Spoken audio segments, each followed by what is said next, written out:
Às vezes nós temos ouvido de que algumas mensagens que são mensagens impopulares, não muito mensagem popular, e tem mensagem que é popular. E às vezes a gente fica um pouco assim receoso e duvidoso. O que é uma mensagem popular e o que é uma mensagem popular? Mas é fácil nós chegarmos à conclusão. É muito difícil. A mensagem popular é aquela que massageia o nosso ego, que agrada o nosso coração, que não nos chama a atenção para a vida que estou vivendo, que traz promessas que a Bíblia não traz da forma que é expressada por aquele que prega. E a mensagem popular é aquela que traz o acender de uma luzinha de alerta em nossa mente, em nosso coração. Muitas vezes nós não queremos ouvir esse tipo de mensagem, mas é uma mensagem que nós, quando lemos a Bíblia de Gênesis, Apocalipse, ela está lá estampada, porque de Gênesis, Apocalipse, Deus está denunciando uma coisa chamada pecado, e toda mensagem que fala sobre o pecado existente na natureza humana, ela se torna impopular. Mas toda mensagem que traz uma satisfação ao nosso ego, de que Deus vai me dar tudo, independente da vida que eu esteja vivendo, aí é popular. Aí eu passo até a crer, entre aspas. Olha, agora a minha fé até acendeu aqui alguma coisa. Mas Deus quer que você viva bem. O cuidado de Deus para comigo e para com cada um de nós é uma coisa extraordinária. Deus deixou na sua palavra esse caminho. Deus deixou na sua palavra essa bússola de buscar a felicidade nele, independente daquilo que você esteja vivendo agora, nesse atual momento, independente de como você chegou aqui, Deus quer que você viva bem. Em Amós, lá no capítulo 5, no versículo 14, Deus diz: buscai o bem e não o mal, para que viveis? Para que viveis? Quem aqui não gosta de ter uma vida de felicidade? Eu gosto. Todos nós gostamos de ver dias felizes em nossas vidas. Mas sabemos que também nas nossas vidas há dias menos felizes. Sabemos que na estrada da nossa vida, ela é pautada, ela é alicerçada por sofrimentos. Nós sabemos disso e não negamos isso. Mas Deus é um remédio para todo o sofrimento do coração humano. Quer seja ele emocional, quer seja ele espiritual, quer seja ele material. Deus tem o remédio para o seu sofrimento. Então, esta manhã eu gostaria de falar um tema. Talvez não seja muito popular, mas eu espero que seja, porque Deus colocou no meu coração, então eu tenho plena convicção em Deus de que Ele é popular. Deus chama os pastores para orientar as ovelhas. Para orientar as ovelhas, amados. E todos nós devemos ter essa consciência, de que aquele a quem Deus chama, de que aquele a quem Deus dá a oportunidade de levar a palavra, é para trazer uma palavra de orientação, de consolo, de ânimo, a sua vida, a vida dele, do pastor primeiramente. E nós não vamos sair daqui esta manhã sem essa orientação. Você não vai sair daqui esta manhã em nome de Jesus, sabendo que Deus te ama, que Deus tem um projeto para a tua vida, que Deus quer te ver feliz, mas também que Deus tem um caminho para essa felicidade. E eu coloquei como título dessa mensagem esta manhã: as misericórdias do Senhor e a esperança para o fim dos nossos sofrimentos. Só a misericórdia de Deus põe fim a todo o sofrimento do ser humano. Fora da misericórdia de Deus não há solução para o nosso sofrimento. Não há. E quando falamos em sofrimento, todos nós sofremos. Ou melhor, todo ser humano já nasce com sofrimento impregnado no seu coração, porque o pecado gera esse sofrimento. E quando eu falo de sofrimento aqui, eu não estou me centralizando em áreas das nossas vidas que nos levam a ter sofrimento. Na saúde, na família, nos negócios, na vida material, na vida financeira, não. Isso traz sofrimento muitas vezes, traz. Mas sabe por quê? Porque o nosso coração está centrado nessas coisas, quando não devia estar. O nosso coração, como um coração de filho e de filha de Deus, tem que estar centrado no desejo de Deus para nós. Quando o nosso coração está centrado no trono de Deus, aí sim, aí eu venço as tempestades da vida. Aí sim, eu posso ter certeza que a minha casa está edificada sobre a rocha. Mas quando não, a minha vida é uma vida de murmuração, de lamúria. E creio que muitos aqui que estão vivendo sofrimentos agora, e que viveram, e que com certeza irão viver, porque ninguém fica impune. Saia daqui esta manhã sabendo de uma coisa, que Deus está com os seus olhos fitos sobre a sua vida. E Ele está vendo o momento que você está passando. E Ele está ansioso para trazer vitória para a sua vida.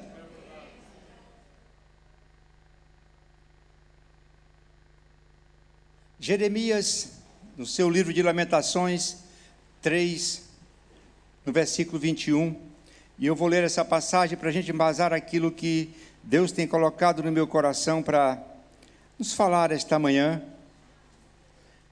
É uma manhã maravilhosa, uma manhã de vitória para nós, porque chegamos aqui para ouvir a sua palavra. E o salmista disse que ele se alegrava quando ia para a casa do Senhor, que era o local que ele preferia estar sempre na sua vida. Era melhor do que em muitos locais. E eu creio que você chegou aqui com o coração desejoso de ouvir Deus falar com você. Mas Deus falar a sua palavra. Muitas vezes nós saímos de casa, queremos confirmar aquilo que Deus tem trazido ao nosso coração e chegamos à igreja com esse anseio, amados e amadas. Então entenda que esta manhã Deus vai trazer resposta para esse seu anseio. Porque a resposta para o seu anseio está na palavra de Deus. A resposta para o seu anseio está numa vida íntegra e reta diante de Deus. Não existe resposta fora disso, não existe vitória fora disso, para o cristão que serve a Deus. E todos nós fomos chamados para servir ao Senhor, todos nós fomos chamados para ser um adorador, todos nós fomos chamados para estarmos na dependência total de Deus. Lamentações 3:21 vai nos dizer assim, o profeta Jeremias escreveu este livro, e ele diz uma coisa: quero trazer à memória o que me pode, quero trazer à memória o que me pode dar esperança. É uma coisa fantástica isso que o profeta escreveu, porque quando nós lemos esse pequeno livro de 5 capítulos, e nós vemos a descrição daquilo que o profeta estava relatando, estava vendo ali com seus olhos, o profeta estava ali visualizando, não era uma visão espiritual, não era algo que Deus chegou e falou para ele, mostrou em uma visão, não, como Deus fez com Ezequiel no Vale de Ossos Secos. Aqui Jeremias está vendo literalmente a situação da cidade de Jerusalém. Ele está ali vendo destruição por cima de destruição. Ele está ali vendo fome, desespero. Pessoas que tinham posses e agora não tem mais nada. Corpos espalhados pela cidade. O templo destruído. O que o povo tinha como segurança. E deixa-me dizer aqui uma coisa para nossas vidas esta manhã. A placa da igreja que você frequenta não traz segurança nenhuma para você. Sabe? Não traz. Muita gente se fixa na igreja, na denominação, mas ela não traz segurança para você. O que traz segurança para a minha e para a sua vida é uma vida dependente e obediente à vontade de Deus. Amém. O templo, a congregação, a igreja, seja como você quiser chamar, é um local de reunião do povo de Deus para aprender de Deus, e é isso que nós estamos fazendo esta manhã aqui. Estamos aqui todos reunidos para ouvir Deus falar, para ouvir Deus ensinar, para ouvir Deus pedir de mim e de si aquilo que Ele quer. Às vezes nós confundimos as coisas e por confundi-las sofremos, porque temos uma esperança onde não devíamos ter, porque lançamos toda a nossa ansiedade em um poço de esperança que é vazio. A nossa esperança vem do Senhor. Amém. O salmista relata, em vários salmos nós podemos ler, falando sobre esperança: esperei com paciência no Senhor, e Ele se inclinou, e Ele ouviu o meu clamor, e Ele trouxe resposta para a minha oração. Amados, se não for a esperança em Deus, nós há muitos já teríamos sido consumidos.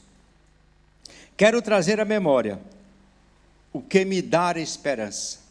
Não é o que pode me dar, porque tem outras coisas que podem dar esperança, e você pode pensar nela, mas há uma coisa só uma, que traz a esperança certa para o cristão: é as misericórdias do Senhor. Se você está sendo abençoada ou abençoado, se você foi abençoada ou abençoado em determinadas áreas da sua vida, é porque Deus é misericordioso. Nunca foi e nunca será por você mesmo. É porque Deus é misericordioso. E nós temos que buscar essas misericórdias de Deus a cada dia, obedecendo a sua palavra, porque nós sabemos o fim daqueles que não obedecem, e muitas vezes, conhecendo este fim, se não todos nós conhecemos este fim, somos desobedientes, andamos em desobediência. Muitas vezes estamos vindo à igreja e somos desobedientes. Muitas vezes estamos lendo a palavra e somos desobedientes. Muitas vezes gastamos tempo de oração e estamos vivendo uma vida de desobediência. Porque o que é desobediência para Deus? É tudo aquilo que eu e você fazemos que está fora do centro da sua vontade. É desobediência. E todos nós temos um coração egoísta que sempre é tendencioso a fazer aquilo que eu quero. Embora Deus não goste, mas eu quero, mas eu desejo. Amados, isso é uma armadilha do inimigo, é uma armadilha de Satanás. Veja lá no livro de Gênesis, Satanás colocou no coração do homem esse desejo de fazer o que ele quer, independente daquilo que Deus tenha dito. Deus disse para Adão e Eva: não toqueis, não comeis. Mas Satanás vem e diz: que custa? É só uma vez. Sabe, é porque Deus não quer que vocês tenham a visão que Ele tem. Deus não quer que vocês entendam da maneira que Ele quer que vocês entendam. Então é só uma mordida. E muitas vezes nós saímos fora do centro de Deus quando damos só uma mordida. É impopular, né? Qual deve ser a nossa primeira atitude diante dos sofrimentos? Jeremias, ele via aqui a cidade destruída, conforme eu falei e relatei, coisas horríveis acontecendo, mas ele, de um momento para outro, ele está aqui como uma pessoa que cai em si. Nós conhecemos a vida de Jeremias no seu livro profético, que lá ele é chamado por Deus, ele não queria, mas Deus o traz para o centro da sua vontade e o constitui profeta para aquela nação que estava se rebelando contra Deus. E ali Jeremias se torna impopular porque levava uma mensagem popular aos olhos de Deus. E uma mensagem popular aos olhos de Deus. Por que eu digo isso? Porque Deus abomina o pecado e a nação vivia em pecado. E Deus queria que a nação se consertasse. Deus queria que a nação voltasse para Ele, porque tinha promessas como Deus tem promessa para mim e para a sua vida. E por que essas promessas não se cumprem? Muitas vezes nós não paramos para refletir sobre isso. Por que isso está custando tanto? Eu acho que essa promessa não vai ser cumprida em nossas vidas. Mas se Deus falou, vai. Nós é porque não paramos para refletir. E aqui o profeta é um instrumento usado por Deus, como todo pastor deve ser, um instrumento usado por Deus para falar para o povo. Que Deus tem promessa e tem poder, e só Ele tem poder de fazer cumpri-las em suas vidas. Porque aquilo que Deus determina, ninguém pode invalidar, amados. Aquilo que Deus determinou para a sua vida, ninguém pode invalidar. Deus enviou o seu Filho ao mundo para destruir as obras do inimigo, que é aquele que vive todos os dias ao nosso derredor, tentando nos desestimular, tentando dizer que Deus não é tão poderoso assim. E quando nós olhamos para esse tema sofrimento, para alguns há um questionamento muito grande. É a prova de que Deus não existe. Eu já ouvi falar muito isso. Por que há sofrimento no mundo? Deus não existe. Deus fez o homem e lançou no mundo e fica lá do seu trono olhando, rindo, batendo palma da desgraça do homem. Não é assim. Deus fez o homem como coroa da sua criação, fez o homem para glorificá-lo 24 horas. E Deus tem uma promessa na vida deste homem. Promessa esta que é cumprida se ele obedecer os seus estatutos, os seus mandamentos, se ele andar nos seus caminhos. Nós, como homens e mulheres, somos obedientes à sociedade nas suas leis, e sabemos que se sairmos, algum dia infringirmos alguma dessas leis, nós somos penalizados. Mas nós não somos penalizados porque a lei chegou e disse, agora eu vou lhe penalizar. Não, mas estava lá escrito. Eu tomei uma decisão. Eu não vou fazer isso. Eu não vou agir assim. Então a lei vem e diz, olha, se você não agir assim, você é penalizado. Você sofre as consequências. Deus deixou estatutos e leis para o seu povo cumprir. Deus não deixou para nós lermos e aqui apenas dissemos, olha que maravilhoso. O nosso Deus é um Deus de amor, mas também é um Deus de justiça. E o livro de Jeremias prova isso. Deus amava e Deus ama a nação de Israel, mas ela andou fora dos seus propósitos e sofreu as consequências. Deus ama a sua igreja, e se ela andar fora dos seus propósitos, a igreja sofre as consequências. E Deus nunca será apontado como culpado, mas sim nós, eu e você somos culpados. O pecado está intimamente relacionado com o sofrimento que nos aflige, sem dúvida nenhuma. O pecado é a raiz de todos os males, ele está relacionado. Porque o sofrimento vem através de uma desobediência. Mas há também circunstâncias que nós vemos na própria Bíblia, em que o sofrimento não é uma ação direta do pecado, mas sim uma ação permissiva de Deus. Você olha para a vida de Jó. Jó é um homem que Deus lança um currículo no início do seu livro ali, fantástico. Mas Jó sofreu. Os amigos tentaram dizer para Jó porque aquilo era devido ao sofrimento, mas não era. Foi alguém que Deus disse para o próprio inimigo, disse, vai lá, porque Deus conhecia o coração de Jó, e Deus conhece o nosso coração. Deus conhece o meu e o seu coração, e ao conhecer o coração de Jó, ele disse, vai lá, não tenta contra a vida dele, e já conhecemos a história. Jó sofreu por causa de pecado? Não. Jesus Cristo sofreu, pecou? Não. Os apóstolos sofreram, pecaram? Não. Sofreram pela obra de Cristo. Morreram muitos martirizados, mas pela obra de Cristo, mas sofreram. O sofrimento é um tema que está presente em todas as páginas da Bíblia. E nós não podemos fugir dessa realidade. Ele está presente, ele tem uma causa, mas tem um remédio, um antídoto. E este remédio chama-se Jesus Cristo.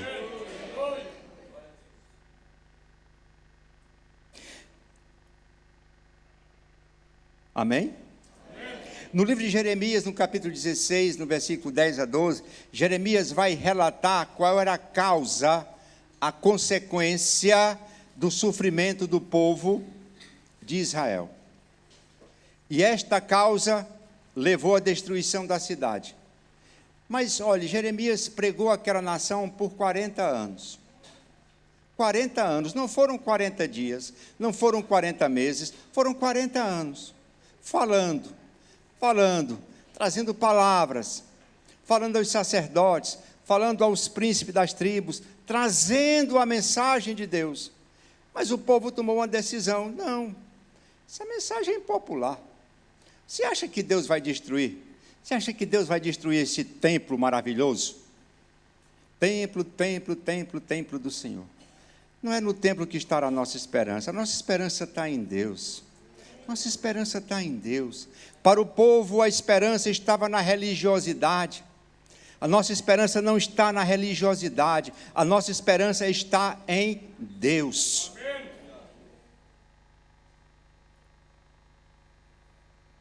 Assim, amado, quando nós passarmos por sofrimento, qual será a nossa primeira atitude como cristão, como homem e como mulher de Deus? O que é que eu devo fazer, pastor?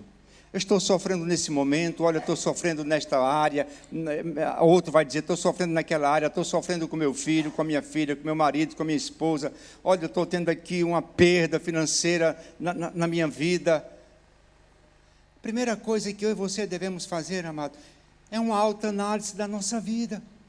E muitas vezes nós não queremos fazer. Muitas vezes nós rejeitamos isso. Foi isso que Jeremias fez. Quando ele começa aqui no versículo 1, mudar a sua atitude. Ele parou, lembrou tudo o que tinha dito e disse: não é assim. A vida não vai continuar assim. E nós muitas vezes não somos corajosos, vou usar este termo, para fazermos uma autoanálise, porque nós vamos descobrir com certeza que a consequência somos nós, eu e você. Por que eu estou vivendo isso? Porque eu fiz isso, porque eu agi assim, porque eu disse isso. Você que está aqui esta manhã, você que está nos assistindo, faça uma autoanálise da sua vida agora, hoje. Veja por que está sendo cercada de sofrimento. Não coloque a culpa em Deus, e você com certeza chegará ao resultado de que você é a causa do seu sofrimento, porque o pecado reside em você. Enquanto você não deixar, enquanto você não confessar a Deus a causa do seu pecado, o sofrimento não cessa. Davi foi um homem segundo o coração de Deus e escreveu salmos, e em um dos seus salmos ele relata que a sua vida estava sendo consumida até seus ossos enfraquecerem, mas enquanto ele não confessou o seu pecado e deixou, todas as vezes que traziam pessoas até Jesus, Jesus dizia: vais e não peques mais. A autoanálise na vida do cristão é algo importantíssimo, uma autoanálise diante de Deus. O que tem acontecido comigo? Será que eu tenho andado longe de Deus? Será que a palavra não me traz mais alegria? Será que eu não acredito mais nas promessas de Deus? Tudo isso nos ronda e tudo isso nos faz sofrer, porque aí perdemos a esperança. Se eu não leio a palavra de Deus, eu perco a esperança, porque é a palavra que me traz esperança. As promessas que estão contidas na palavra de Deus é que me traz esperança. É por isso que nesse momento que você está vivendo hoje, me ouça, em nome de Jesus, faça uma autoanálise da sua vida. Deus não quer que você viva de cabisbaixo, triste, chorando, angustiado e deprimido. O sofrimento traz isso. Jeremias viveu um pouco disso, sim, mas de repente ele fez uma autoanálise e disse: não posso continuar a viver assim. E da mesma forma eu e você não podemos continuar a viver assim. Deus quer que você viva bem. Sabe, se há alguém mais interessado do que você, para que você viva bem, é Deus, não é você, é Deus. Porque Deus nos deu aqui na sua palavra as diretrizes. Viva bem, está aqui. Está aqui. Fora a palavra não há. Não há. Você não vai encontrar. Amém?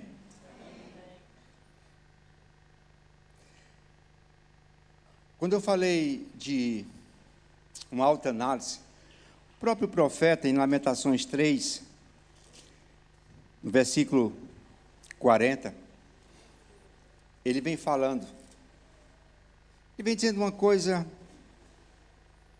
que nós falamos muitas vezes, dizemos, às vezes nós cristãos temos algo que não, na minha opinião, eu às vezes gosto de expressar a minha opinião, e a minha opinião muitas vezes não bate, e não é obrigado a bater com a opinião de todos, ou de alguns, mas o profeta ele vem dizendo algo aqui muito interessante para a igreja. Ele diz no versículo 39, pois queixa-se o homem vivente? Queixa-se cada um dos seus próprios pecados. Qual é o seu motivo de queixa hoje?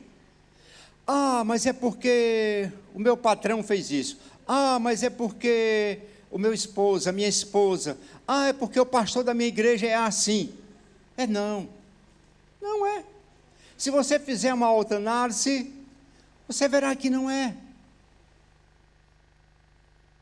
É por isso que no versículo 40, depois de ele dizer que queixe-se cada um dos seus pecados, Lamentações 3,40, ele vem dizendo, esquadrinhemos os nossos caminhos, provemo-los e voltemos para o Senhor. Esquadrinhe o seu coração, faça uma autoanálise, veja o que lhe impulsionou a fazer com que esse sofrimento batesse a sua porta. Com certeza, você vai identificar algo. E identificando, corra para os pés da cruz. Renda-se a Jesus. Confesse o seu pecado e deixe. Confesse o seu pecado e deixe. E você verá que Deus vai mudar a sua sorte. Foi isso que Deus falou para o seu povo. Eu quero mudar a vossa sorte. Buscai-me, mas quando buscar, busca de todo o coração. Não busca por barganha. Busca a Deus para adorá-lo. Sabe, amado, nós viveremos eternamente diante do Senhor para o adorá-lo e nada mais. E por que nós não podemos fazer um estágio aqui e agora? Viver uma vida de adoração a Deus, viver uma vida de santidade a Deus, viver uma vida de separação para Deus. É bom nós estarmos aqui reunidos, é maravilhoso. Cada um de nós, se nós fôssemos aqui fazer uma enquete, teríamos um pensamento daquilo que eu estou falando agora. Mas a Bíblia, ela centraliza tudo isso que eu estou falando em uma coisa. De que se queixa o homem? Queixe-se dos seus próprios pecados. Esquadrinhem os seus corações. E vejam se não é verdade. Faça uma autoanálise e veja se não é verdade. Mas o fato é que, disse há pouco que, às vezes falta-nos coragem, sabe? Nós temos tempo para tudo no mundo, mas tempo para parar diante de Deus. Essa autoanálise é diante de Deus, não diante do homem. É você e Deus. É você e Deus. Sente, converse com Deus, clame a Deus, busque a Deus, e Deus vai lhe revelar. Deus sempre revela aquilo que se interfere na nossa comunhão com Ele, porque Ele quer que nós tenhamos comunhão com Ele. Aleluia. Então Ele vai dizer, meu filho e minha filha, a causa é esta. Eu tenho remédio, confesse e deixe. Busque-me. E isso nós podemos falar em várias áreas das nossas vidas. Jesus tem o poder de curar os seus sofrimentos. E Ele quer curá-lo hoje. E Jesus é tão amoroso que Ele faz um convite. Vou parafrasear aqui um pouco o texto. Vinde a mim todos vós que estão sofrendo. Vinde a mim todos vós que estão oprimidos. Vinde a mim, pecadores, e eu vos aliviarei. Só eu tenho esse remédio. Só eu sou a causa para aliviar o seu sofrimento, a sua dor. Vinde a mim. É um convite de Jesus. Convite de Jesus.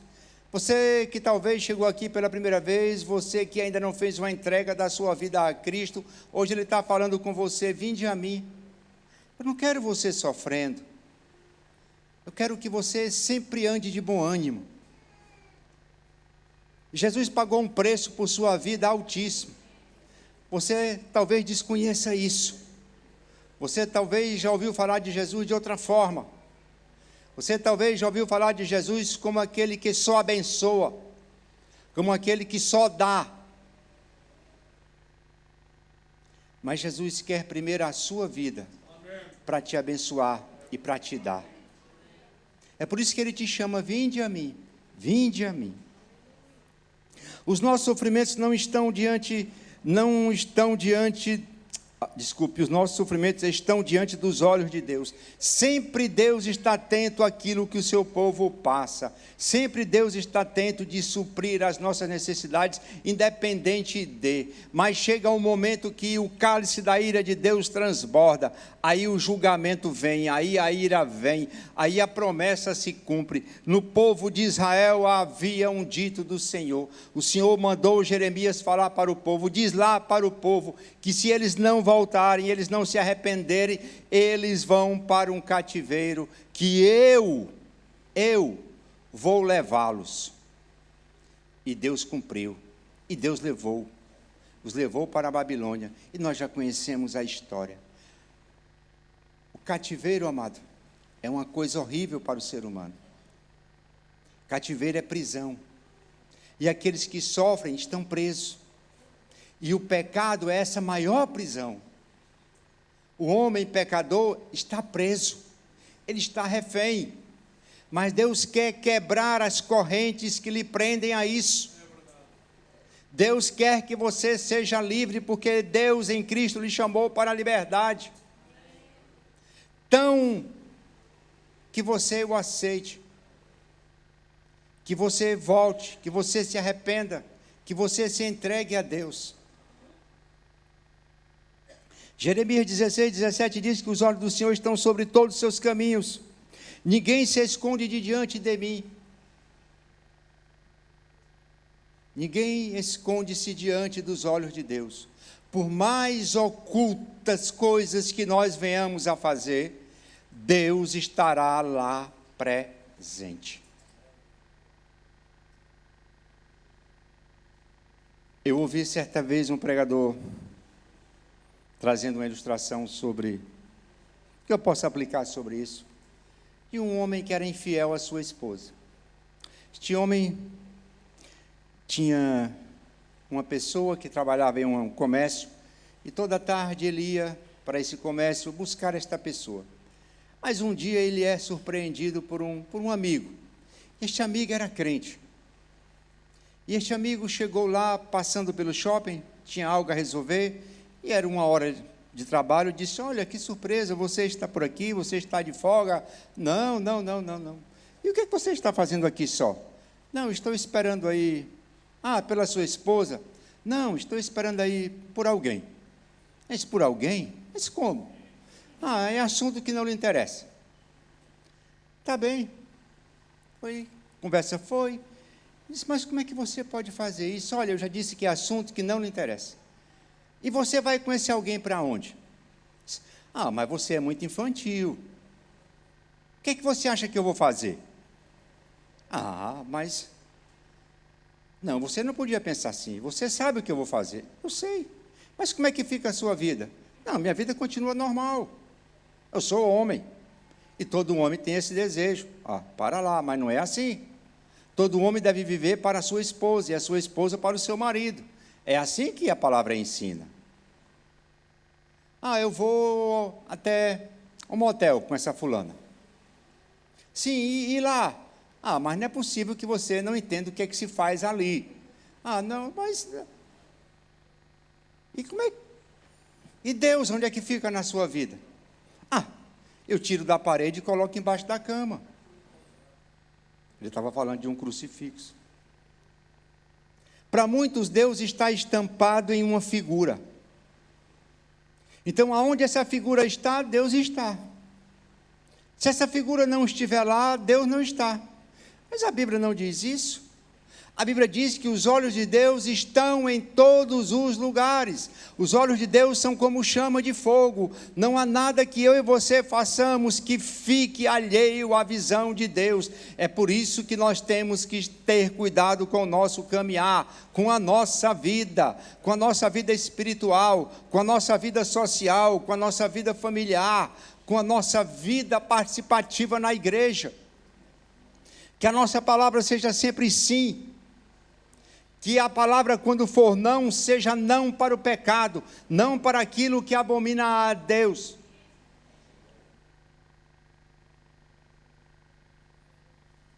Amém? Eu já estou aqui a concluir. Esses relógios modernos de hoje, eles não param nunca. E isso é uma coisa que deixa a gente angustiada às vezes, porque a gente queria falar tanta coisa que Deus tem trazido no nosso coração. E é uma coisa interessante, amados, talvez, muitos aqui não devem ter essa experiência, mas aqueles que ocupam este lugar têm.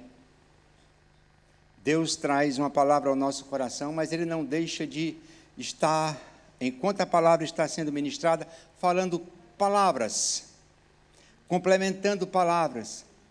Às vezes é por isso que nós preparamos algo, estudamos ali, meditamos, oramos, pedimos que Deus fale com o coração de cada um dos irmãos, a começar por aquele que vai pregar, e às vezes quando chegamos aqui, Deus diz, mas fala mais isso, acrescenta mais isso, vai falando, e aí Deus vai tocando corações, porque só Deus conhece o coração de cada um de vocês que chegou aqui. Eu não conheço, mas Deus conhece as intenções e Deus esquadrinha o vosso coração. Amém? Tiago e Pedro diz que o sofrimento que o ser humano vive, de um modo especial aqui, o cristão, que ele estava escrevendo para as igrejas, ele visa algo muito fundamental para o nosso crescimento, é o amadurecimento da nossa fé. Nós podemos ver isso em Tiago 1, 2 e 4, em 1 Pedro 5, 6 e 7. Ele considera ali que o cristão sofre para amadurecer a sua fé e para dar glória a Deus, para honrar o nome de Deus. Mas este sofrimento por causa do Evangelho, e quando eu falo por causa do Evangelho, é porque eu estou andando em retidão com Deus, porque se o Evangelho não nos levar a andar em retidão com Deus, nós não vivemos o Evangelho de Cristo, amados. E quando nós andamos em retidão diante de Deus, contraria a vontade dos homens, e o inimigo usa homens para nos afligir com determinados sofrimentos, mas Deus é poderoso para nos cercar e nos guardar. Isso é o que é o fundamental, amém? Então, se você está vivenciando algo hoje, que está lhe deixando triste, com lágrimas nos olhos, mantenha-se firme, perseverante, porque Deus está trabalhando na sua vida, e visando a edificação da sua fé, e trazendo para você uma consciência de que este sofrimento visa glorificá-lo. Os apóstolos sofreram, mas tudo para glorificar a Deus. Nós sofremos para glorificar a Deus, para glorificar a Deus. E Jeremias, em meio a todo esse sofrimento pessoal e da nação, uma coisa fundamental, ele não negou a fé, ele não ficou deprimido, ele não ficou cheiroso, ele não ficou apontando o dedo, mas ele buscou a Deus em oração. Será que quando nós estamos sofrendo, nós corremos para orarmos, para buscarmos a Deus, para sentir a sua presença, o seu consolo, a sua mão sobre nós? Se não, passe a ter uma vida assim, busque a Deus, não busque soluções humanas. Há tantos livros nas livrarias que falam sobre sofrimentos, e os autores sempre são tendenciosos a apontar uma solução humana. Mas solução para o sofrimento está em Deus. É reconhecer que as suas misericórdias é que trazem a cura para o nosso sofrimento. Em tempos de sofrimento, um conselho que eu vos dou serve para mim, serve para si. Não murmure, não se lamente. Friso, faça uma autoanálise, veja as consequências, veja a causa, volte-se para Deus, se arrependa. Deus é misericordioso em perdoar. Deus é longânimo. Deus tem esperado por tantos aqui, até aqui, para se arrepender da vida que está levando, para fazer uma entrega ao seu filho. As misericórdias de Deus é a esperança para o fim dos nossos sofrimentos. E aqui eu já estou encerrando. O livro de Lamentações não relata somente o cenário da desgraça e de horror que a nação de Jerusalém viveu. Jeremias, ele, apesar do nome ser Lamentações, ali não está relatado só a desgraça que a nação estava vivendo, o caos que tomou conta de Jerusalém. Mas o livro traz esperança, o livro traz graça. E aqui nós podemos ver o início do Evangelho, porque o Evangelho é baseado na misericórdia de Deus, e essa misericórdia foi tão grande que Deus enviou o seu Filho ao mundo, para que o pecado do homem tivesse solução, para que o pecado do homem fosse extraído do seu coração, e o seu coração se enchesse de Deus, através do seu Filho Jesus Cristo. Deus é misericordioso, por isso que nós não somos consumidos. Amém? Amém. Jeremias não para a sua narrativa nessas tragédias. Mesmo diante do cenário de destruição, o profeta tomou uma decisão. E é essa decisão que eu gostaria que nós tomássemos, amado. Uma coisa, a visão era real. Falei isso no começo. Jeremias apenas ele não teve uma visão, um sonho. O que ele estava vendo era real. A situação que você vive hoje é real. O sofrimento que você vive hoje é real. E deixa-me falar uma coisa aqui, não sofra por antecedência. Há tanta gente que gosta de sofrer por antecedência. Coloque-se diante de Deus, entregue sua vida a Deus, busque a Deus, e Deus mostrará uma saída, para que esse sofrimento não chegue até você, amado. Mas há tanta gente que gosta de sofrer por antecedência, e a ansiedade é que leva esse sofrimento. E a palavra nos diz, não andeis ansiosos por coisa alguma. Por coisa alguma. Deus ali não enumera, por coisa alguma. Por tudo na sua vida, não andeis ansiosos. Credes em Deus. Credes em Deus. Essa visão de Jeremias era real. Mais uma coisa ele fez, é o que nós devemos fazer. Ele não deixou os seus olhos centrados na visão. Ele não ficou derramando lágrimas com aquela visão. De repente ele olha para o alto. De repente ele vê uma solução. De repente algo vem à sua memória. Jeremias conhecia toda a trajetória do povo de Deus. Jeremias conhecia os milagres que Deus havia operado desde a saída do Egito até chegar em Jerusalém. Então Jeremias, ele, como cai em si, ele diz, eu quero trazer a memória. Por que ele não diz, eu quero trazer no meu coração? Eu quero trazer na minha mente, na minha memória. Sabe por quê, amados? Nós nunca devemos esquecer aquilo que Deus fez para nós e estarmos culpando a Deus pelo momento que vivemos. Isso é uma prática de muita gente. Esqueça o que passou, viva o hoje. Eu, como cristão, não posso esquecer. Eu não posso esquecer que eu era um pecador e hoje eu sou liberto. Eu não posso esquecer. Eu não posso esquecer que o sangue de Jesus me comprou e me lavou. Eu não posso esquecer. E você não pode esquecer. Eu não posso esquecer que hoje eu sou justificado diante de Deus por Cristo Jesus. Eu não posso esquecer. E você não pode esquecer. É por isso que eu trago a memória. Senhor, se tu pagou um preço tão alto pela minha vida, se tu pagou um preço tão alto pela tua igreja, o que é esse problema na tua presença, Deus?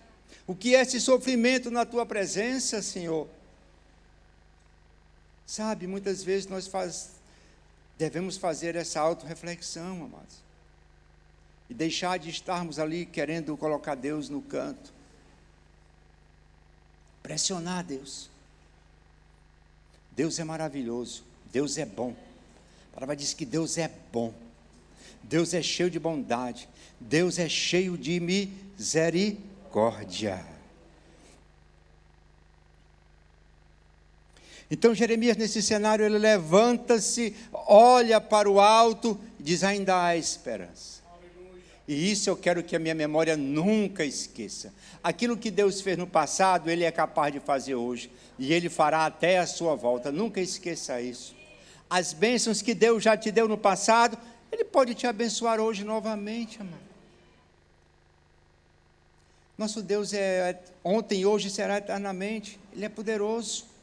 Ele detém todo o poder, Ele é soberano, Ele pode todas as coisas. Por que andar chorando? Por que andar pelos cantos? Por que andar se lamentando? Queixe-se cada um de quê? Dos seus pecados. Aí sim.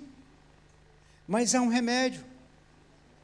Confesse-os e deixe. Busque a Deus, volte para os seus caminhos, os caminhos de Deus. Nós não devemos fixar os nossos olhos nas circunstâncias que estamos vivendo e esquecer que temos um Deus que é todo poderoso. Em nome de Jesus, você que está sofrendo hoje, tire os olhos do problema e coloque os olhos para o alto. E veja que Deus é poderoso, Deus é bom, Deus é misericordioso. Deus vai trazer alívio para a sua dor, porque Deus tem um bálsamo. Deus passa o bálsamo na sua ferida e traz cura para ela. É bom quando nós confiamos num Deus assim. É segurança. É segurança, é a segurança da nossa alma, Deus. É a âncora da nossa alma, como diz o escritor aos Hebreus. É nesta âncora que eu me firmo. É nesta âncora que o barco da minha vida está ancorado. E às vezes nós esquecemos disso. É por isso que Jeremias, eu quero trazer a memória, eu quero lembrar de tudo aquilo. Deus tem promessa com esse povo. Deus disse que ia levar para o cativeiro e levou. Deus disse que ia trazer. Então, é verdade, é uma promessa. E eu sei que as promessas de Deus não falham. Deus vai retornar e Deus retornou o povo para a terra. Mas retornou do jeito que Ele quis. Do jeito que Ele quis. Nós devemos dar liberdade a Deus e temos que dar liberdade a Deus para Deus trabalhar na nossa vida do jeito que Ele quer, porque Ele sabe o jeito correto. Eu não sei. Muitas vezes eu tenho pensamentos que são maravilhosos. Olha, pensamentos que são fantásticos, mas eu não sei se são os pensamentos de Deus para a minha vida, se são os pensamentos de Deus para a minha família. Mas quando eu oro e entrego a Deus e peço para Ele se revelar e mostrar, Ele se revela e mostra.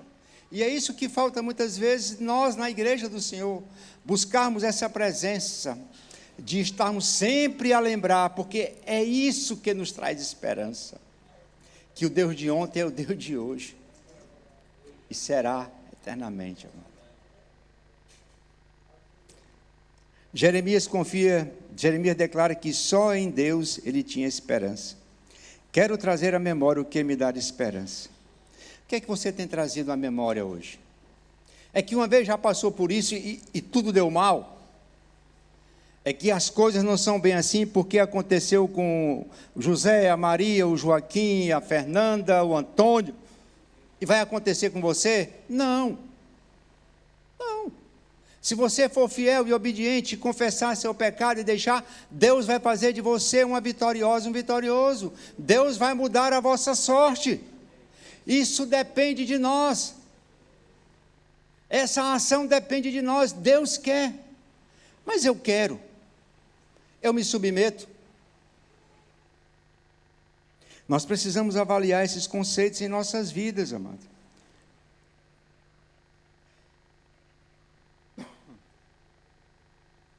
E no versículo 22 do capítulo 3 de Lamentações, Jeremias dando continuidade, porque ele quer trazer à memória aquilo que lhe dá esperança, ele diz que são as misericórdias do Senhor, porque elas são as causas de não sermos consumidos, porque as suas misericórdias têm fim. Tem? Não tem fim. Não tem fim. Elas renovam-se a cada manhã. Hoje de manhã Deus depositou sobre a sua vida uma misericórdia nova. Então viva este dia com a misericórdia de Deus na sua vida. E uma coisa linda que Jeremias, apesar de tudo isto que ele viu aqui, ele relata no versículo 24 do capítulo 3. A minha porção é o Senhor, diz a minha alma, diz os meus sentimentos. Eu não tenho outro bem além de ti. Eu não tenho outra esperança além de ti.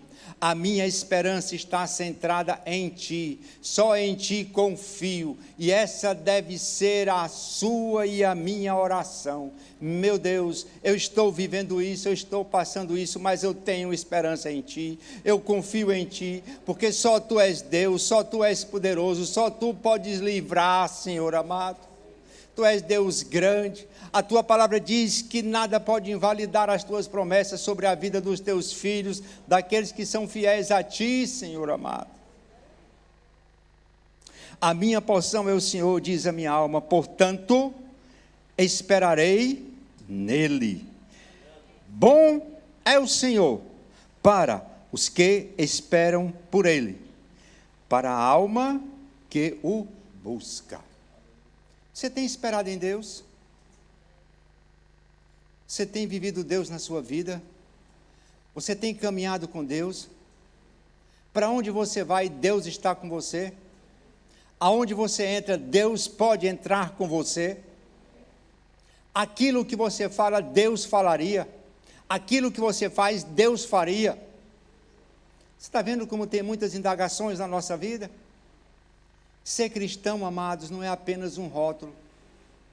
Ser cristão não é apenas um levantar de mão. Ser cristão é viver o Evangelho.